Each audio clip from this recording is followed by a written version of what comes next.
आपका स्वागत है मेरे कहानी चैनल में। आप ये कहानी ज़रूर पूरी सुनिए। आज की कहानी है एक पिता और एक बेटे की। पिता की पुरानी घड़ी ने बेटे की सबसे बड़ी सीख।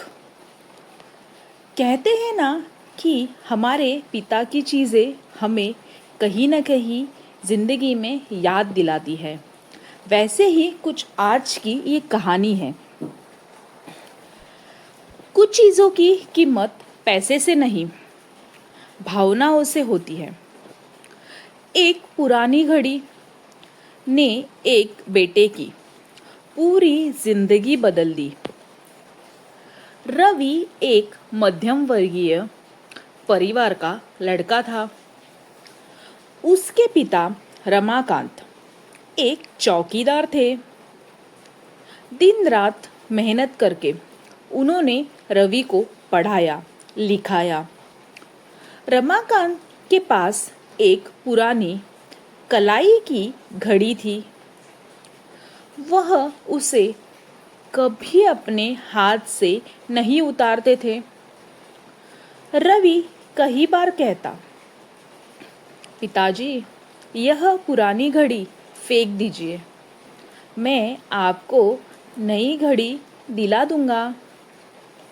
पर उस पर उसके पिता मुस्कुराते हैं और कहते हैं, बेटा, समय बदल जाता है, लेकिन कुछ यादें कभी पुरानी नहीं होती। कुछ साल बाद रवि की नौकरी एक बड़ी कंपनी में लग गई।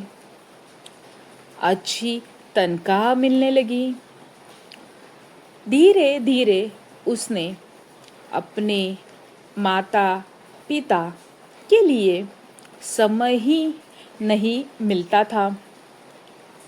पर एक दिन उसके पिता बीमार हो गए। पिता बीमार हो गए तो रवि ने उन्हें पैसे भेज दिए, लेकिन मिलने नहीं जा सका। कुछ महीनों बाद पिता इस दुनिया से चले गए।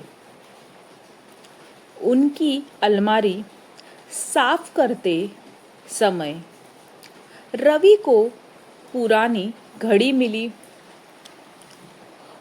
उसके साथ एक छोटा सा पत्र भी रखा था। पत्र में लिखा था, बेटा, यह घड़ी मेरे पिता ने मुझे उस दिन दी थी जब मैंने अपने पहली नौकरी शुरू की थी। मैंने सोचा था कि जिस दिन तुम अपनी मेहनत सफल बनोगे, उस दिन यह घड़ी मैं तुम्हें दूंगा। लेकिन शायद अब वह दिन में देख नहीं पाऊंगा।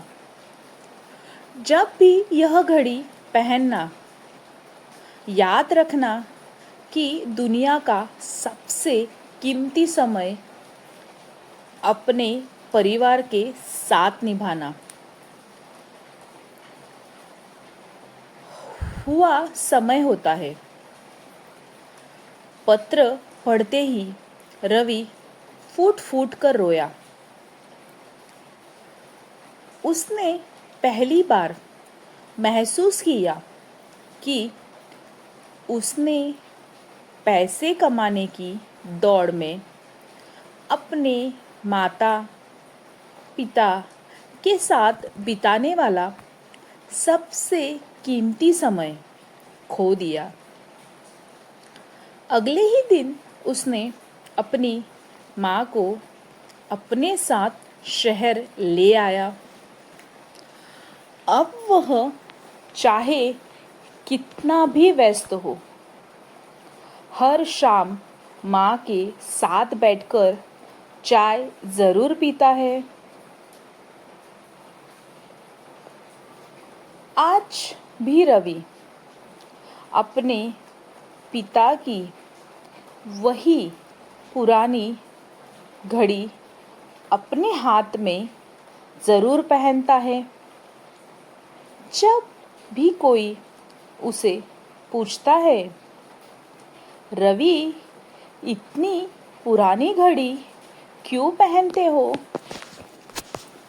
वह मुस्कुराता है और कहता है, यह घड़ी समय नहीं बताती, यह घड़ी मुझे रिश्ते की कीमत दिलाती है। दोस्तों, ये कहानी से आज हमें ये सीख मिली है कि पैसा दोबारा कमाया जा सकता है, लेकिन अपने माता पिता के साथ गुजरा हुआ समय कभी वापस नहीं आता। तो दोस्तों, आपको ये मेरी कहानी कैसे लगी, ये मुझे आप कमेंट बॉक्स में ज़रूर बताएं और मेरे चैनल को लाइक, शेयर, सब्सक्राइब करना ना भूलें। ऐसी ही मैं रोज़ आपके लिए नई नई कहानी लेकर आऊँगी। धन्यवाद।